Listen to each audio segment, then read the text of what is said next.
Hey everybody, it's Robot here from Vespa Motorsport, scooterwest.com here in sunny San Diego. Well, here's the final saga of the Robot Vespa. You might want to look back on the past 5 videos. I've done a 5-part series over the span of over 2 years to put this bike together for myself. Pretty much I would consider it complete. The last video, I didn't have a seat completed for it, and I've done some other small styling touches, and I just want to go over that and share it with everybody. So for the seat, I kind of want to go for a sporty look. I've left the rear rack off the bike or the grab rail. Went with the standard Sprint Sport seat. It's not a very popular seat because most people want to have a seat for a passenger and rider. This is the sport seat, so it's got the fastback look, but I had it reupholstered. This is kind of a carbon fiber-ish texture in vinyl. Didn't do anything too elaborate with leather or anything. And then I did the diamond pleats, which is pretty popular with a lot of cars these days. Did the colored stitching. Pretty conservative seat. I didn't get too wild. I could have had fun with it, put embroidery of a robot on it or something. Didn't really want to do that. Just want to stick to kind of a simple, clean style of the seat and let the artwork on the bike kind of portray the show of my Vespa. So for the front, originally I had an orange horn cover, and it was a dilemma. I had the original orange horn cover from a 2015 model Sprint. I like the new style horn cover that's found on the 2019. It's kind of got the larger triple set of lips, or whatever you want to call them, little details. Instead of them normally being red on the Sprint Sport, I reshot those in orange. And this is the original Grigio titanium flat finish gray. Works pretty good. It's pretty much identical match to what I painted all the trim on this bike. And I decided I like this look. It kind of carries the robot arm through the bike, kind of breaks it up. Just to change it up a bit, I still have the original orange horn cover, but I think I'll stick to this one. So one last accessory I'm going to add to the bike. I was kind of mixed about putting anything that kind of sticks onto the bike, but I thought this would complement the pinstriping. There's black pinstriping on the bike.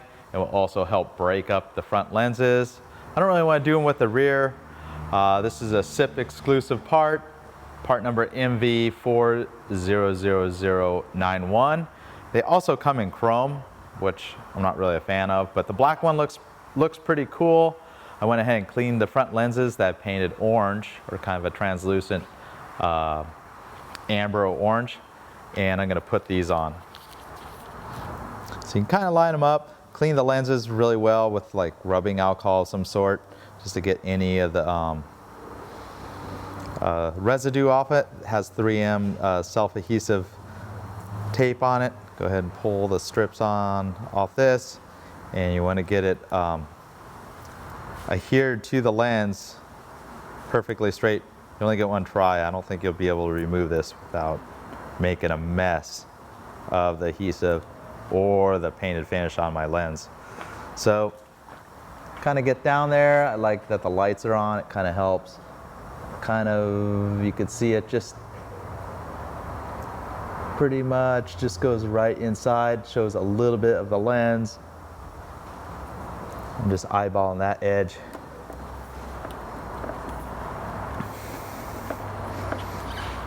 Oh, what do you think? Is it gaudy or does it add to the bike? I like how it divides up the running light from the turn signal. Yeah, I'll keep it. Let's do the other side. Stuck to the lens is now mine.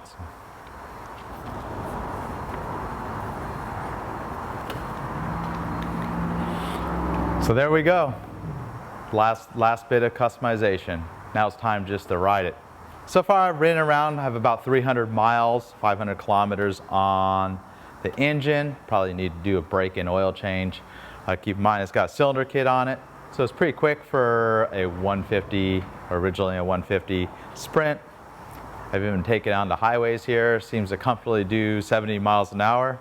It's definitely no GTS 300 that can maintain 70 plus miles an hour, but it's quite a fun bike to ride on the twisty roads.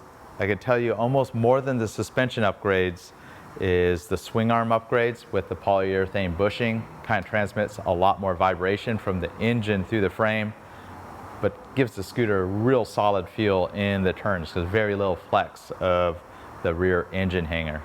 Pretty happy about the upgrade. I've installed that upgrade on the GTSs, definitely helps, but those 300 motors vibrate like a paint shaker, and you definitely feel it when you upgrade the swing arm bushings on those models. This motor's a little smaller, so it's not as bad. Still a very comfortable bike.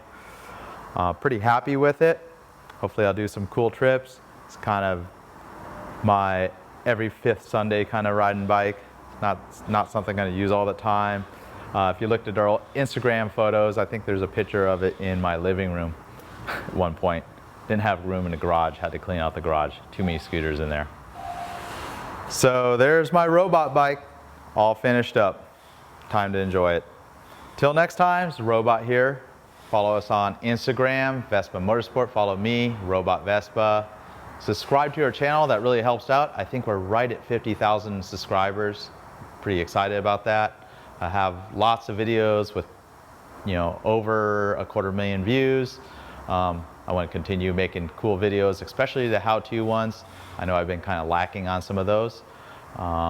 Been having fun with my own personal projects, custom bikes and such. And I'll have a couple other custom bikes to follow, including one that's pretty exciting that's coming up for sale. Till next time, Robot here.